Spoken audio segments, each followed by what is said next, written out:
हरियाणा में विधानसभा चुनावों को लेकर कांग्रेस पार्टी ने पूरी ताकत झोंक रखी है।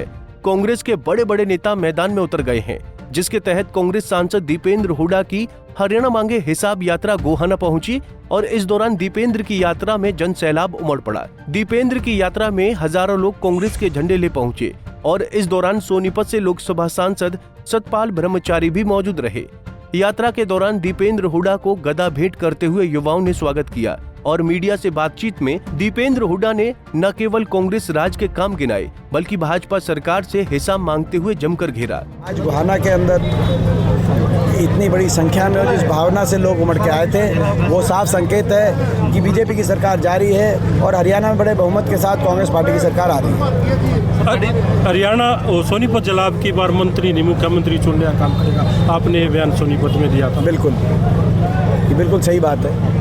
ये तो स्वाभाविक बात है। ये तो मैं समझता हूँ कि ये जो अपना पूरा क्षेत्र है, ये जो पूरा इलाका है, ये पूरा इलाका चौधरी भूपेंद्र सिंह हुड्डा जी का गृह क्षेत्र है और जो है हमेशा सोनीपत ने पूरा आशीर्वाद चौधरी भूपेंद्र सिंह हुड्डा जी को, कांग्रेस पार्टी को दिया है और अब मैं समझता हूँ जो सरकार बनने जा रही है उसमें भी बड़ा योगदान सोनीपत के लोगों का रहेगा।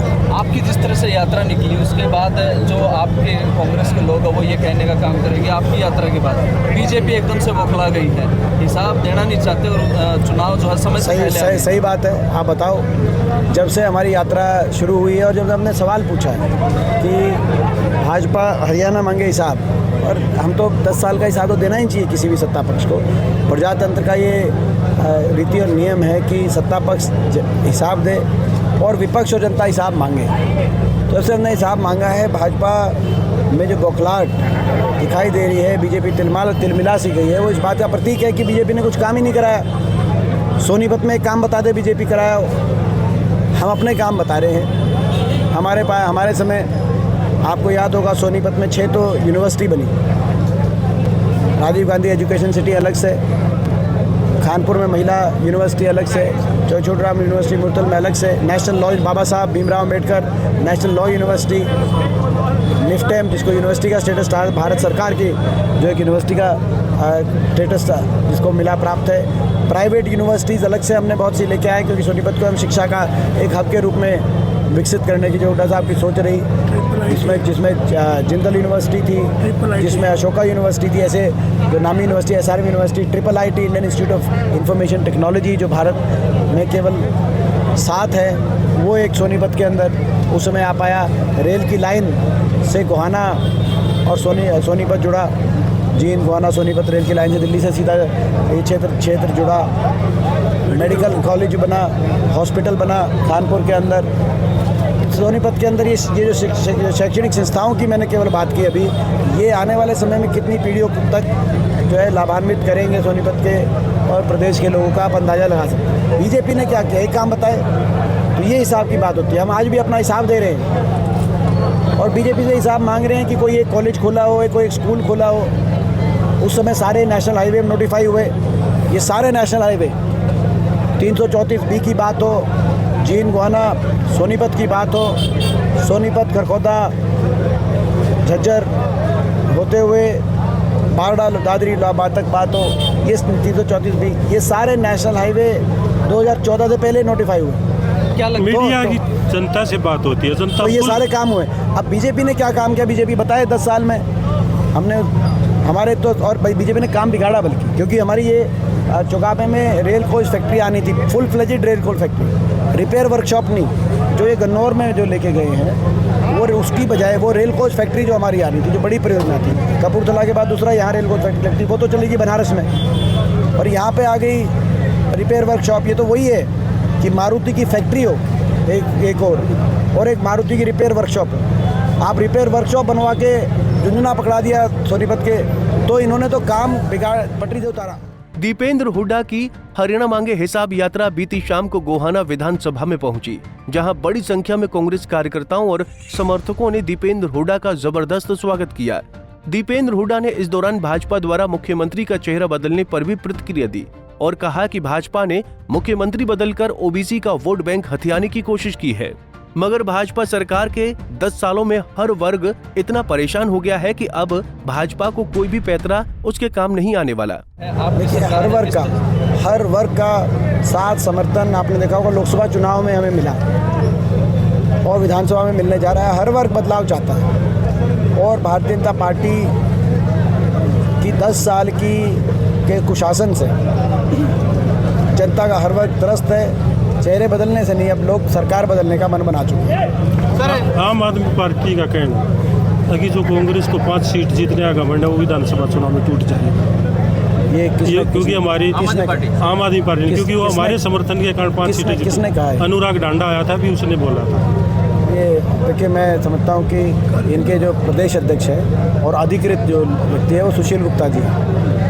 तो ऐसा कुछ कहा गया है तो मैं जो है इस बारे में कोई। आज यात्रा गोहाना से निकल रही है, आपने मातूराम की जलेबी भी खाई, वहाँ पे सरेआम गोलियाँ चली, फिरौती मांगी गई। आपने मंच से कहा है गदा घुमा करके कि आपकी सरकार आने पे आप क्राइम खत्म कर देंगे, बल्कि जो ये आचार संहिता लगी इसी समय में बदमाश हरियाणा छोड़ दें। बिल्कुल छोड़ दें, बदमाश हरियाणा छोड़ दें या बदमाशी छोड़ दें। बदमाशों के बाद 2 ही विकल्प हम देना चाहते हैं। जैसे पिछली बार हुड्डा सरकार जब स्थापित हुई हरियाणा में, तो चौधरी भूपेंद्र सिंह हुड्डा जी के नेतृत्व में हरियाणा में अमन चैन शांति का राज कायम हुआ और हरियाणा से बदमाशों का सफाया करने का काम उस सरकार ने किया।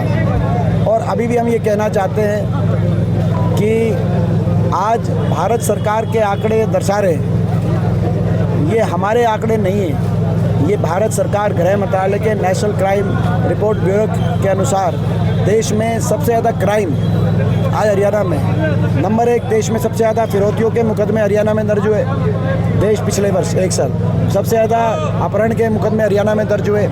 हत्या के मुकदमे देश में दूसरे नंबर पर झारखंड के बाद दूसरे नंबर पर दर्ज हुए।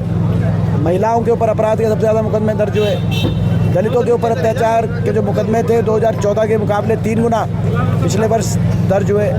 और अपराध जो क्राइम रेट जो क्यूमुलेटिव बताते हैं भारत सरकार में, उसमें 29 प्रदेशों में सबसे ज़्यादा अनसेफ स्टेट हरियाणा को घोषित किया गया। तो ऐसे हालात हरियाणा में क्यों बने? आज गोहाना में आप देखिए, गोहाना में पुलिस की तैनाती ऐसी दिखाई दे रही है जैसे कश्मीर की वादी में हो, जबकि यहाँ तो अमन चैन शांति का ऐसा शासन होना चाहिए कि किसी को चिंता ही नहीं होनी चाहिए, पुलिस की आवश्यकता भी नहीं होनी चाहिए। इतना अमन चैन शांति का सुशासन होना चाहिए हरियाणा में। और यही हमारी लड़ाई है। हमने यही कहा है कि अपराध और अपराधी या तो 40 दिन में हरियाणा छोड़ दें या अपराध छोड़ दें, नहीं तो कांग्रेस की सरकार के बाद किसी को हरियाणा में कोई संरक्षण या जगह नहीं मिलेगी। हरियाणा की सभी 90 विधानसभाओं में पदयात्रा निकाल रहे दीपेंद्र हुड्डा को न केवल इस बार सरकार बनाने की उम्मीद है, बल्कि उनका ये भी दावा है कि अगले 2 से 3 टर्म तक हरियाणा में कांग्रेस की ही सरकार बनेगी, क्योंकि भाजपा के राज से